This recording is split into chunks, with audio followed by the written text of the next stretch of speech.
Welcome back guys to another Cyberpunk video. In this video I will show you the 10 best expert tricks and glitches that will make you an expert player in no time.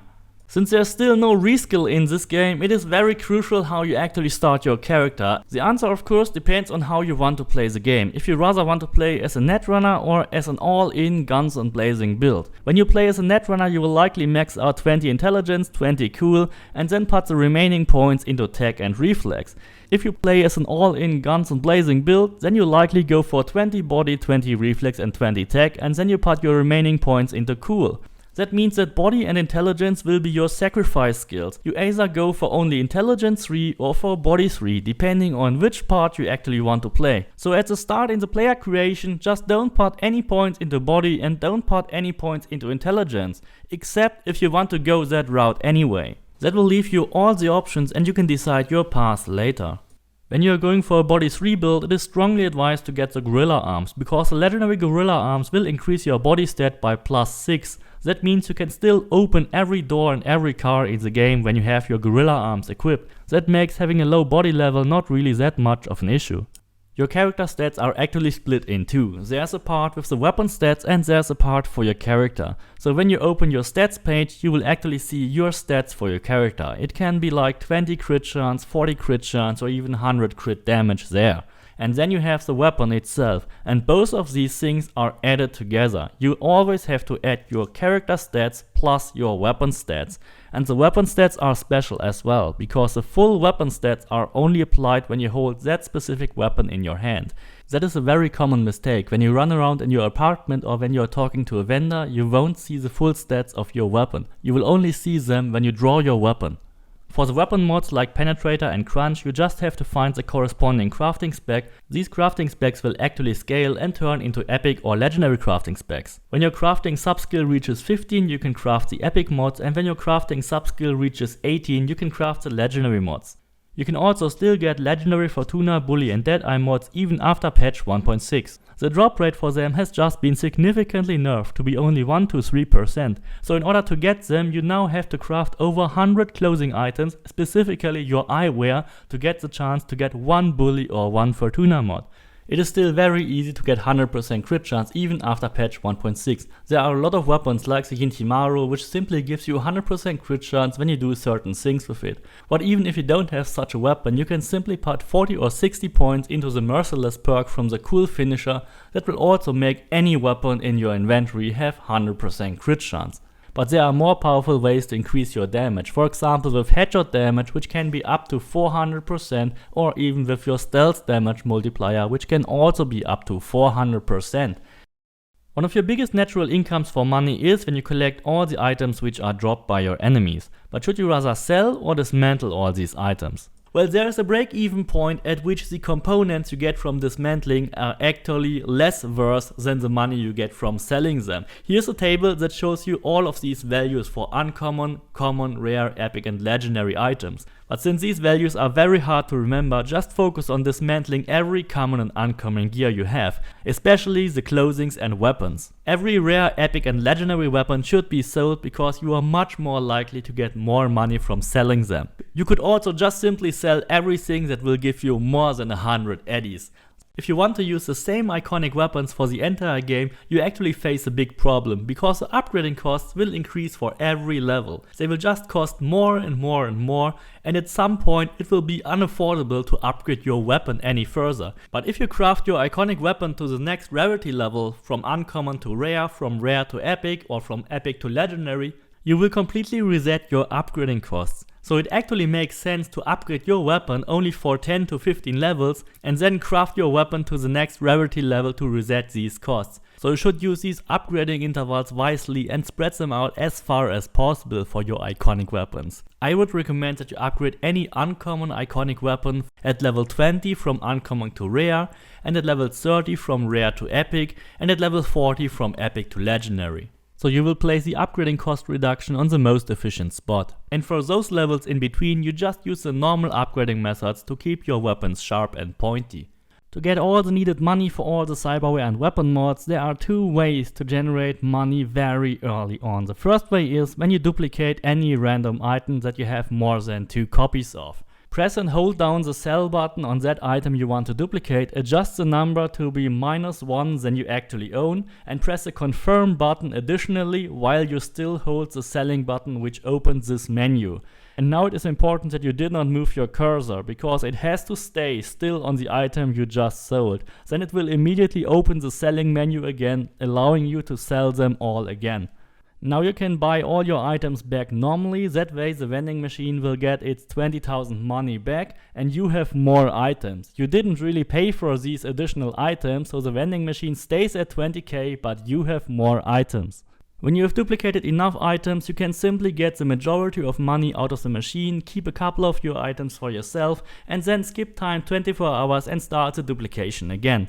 This way you can get infinite amounts of money very early on with any kind of vending machine. Of course, the amount of duplication, the size of your stacks, is limited to the money on the vending machine side. So if you increase the money on the vending machine size, or if you go to a vendor and buy all his items, you can create far bigger stacks and get millions easily. This is covered in the Mega Money Glitch video and you should check it out if you haven't watched it already. Of course, this can also be used to create infinite amounts of materials as well. Since I'm assuming this will be patched soon because it is an absolutely major glitch, you can also generate money with any assault location in the game, because these people are also dropping money when they die. Especially the leader of such a location is dropping a significant amount of money. This guy here, for example, has 800 eddies in his purse, and we can simply hide his body in a body hiding location here located in this trunk. The game now is creating a floating brown bag with his 800 eddies. You can loot these 800 eddies, and when you run far away from this location and return to it, the game is respawning the same brown bag with the same 800 eddies.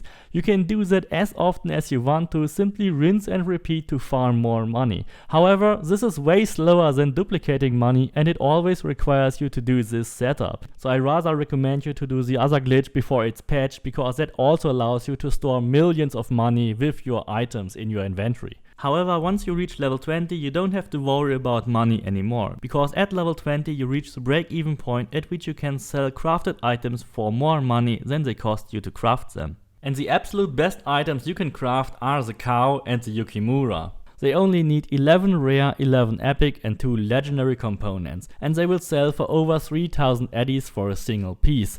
Since they cost only half of the amount of materials than the Yinglong, they are double as profitable if you just sell 2 of them instead of 1 Yinglong. You can find the legendary crafting spec for the Yukimura in Haywood.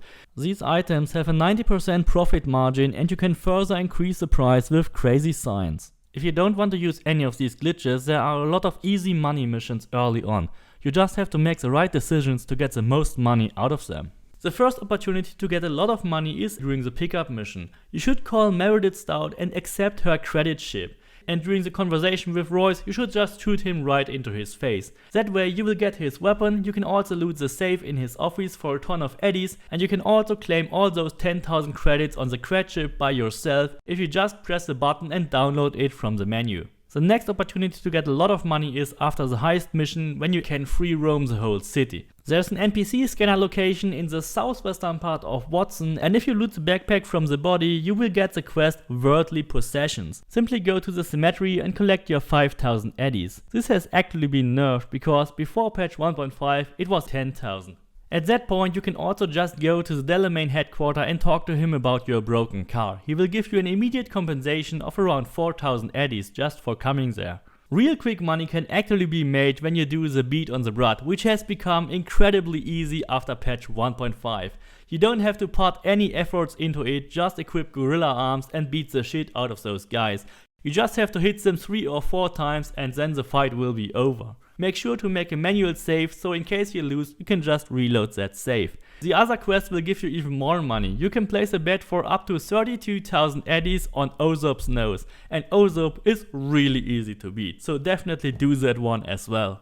Another really good chunk of money, which has been further increased in patch 1.5, is during the Pisces mission. In this mission you have to make 3 important decisions. First, you have to tell Judy to stop and then side with Maiko when you say Hiromi has to go, and Maiko will just run the clouds now just officially. After the conversation with the Tiger Claws, Maiko will offer you 17,000 eddies for your service. But that will make Judy so angry that you can no longer romance her. But you will still take her apartment and get the weapon from her, so it doesn't really matter. But since everybody loves Judy and Judy might play a big role in further DLCs, I would rather not recommend to take the money. Another big chunk of money can be collected from the mission Spellbound. To trigger Spellbound, you first have to complete Panem's story arc and then go to the afterlife and talk to the secret Netrunner in the Netrunner's room. That should trigger the quest Spellbound to become active. In order to complete this quest in the most efficient way, you have to have a high intelligence level, because the item you have to collect is a legendary quick hack. And if you bring that back to the Netrunner in the Netrunner's room, he will actually give you only around 10,000 for that quick hack. But if you have a high intelligence level, you can even double or triple that amount of money, and he is still willing to pay for it. So you get up to 30,000 eddies for just selling that legendary quick hack to him. The last mission I have for you is Wireland. If you do that mission correct, you will get over 40,000 eddies from it. Wireland will unlock after you finish Takemura's storyline. During that mission you will get a contract from Lizzie to observe her boyfriend called Liam. Go to the bar, make a recording of his conversation, but instead of leaving the building now, go to the elevator and take the tape to Liam. Tell him that you were snooping on him and that Lizzie contracted you. Then he will give you 35,000 eddies for not telling Lizzie. But instead of not telling Lizzie, you can just call Lizzie right after you leave that room and also get the payment from Lizzie as well. That will also, by the way, trigger another mission you can do for her afterwards. I hope you all liked this video. If you want more Cyberpunk content, then don't forget to subscribe, leave me a like, and see you next time.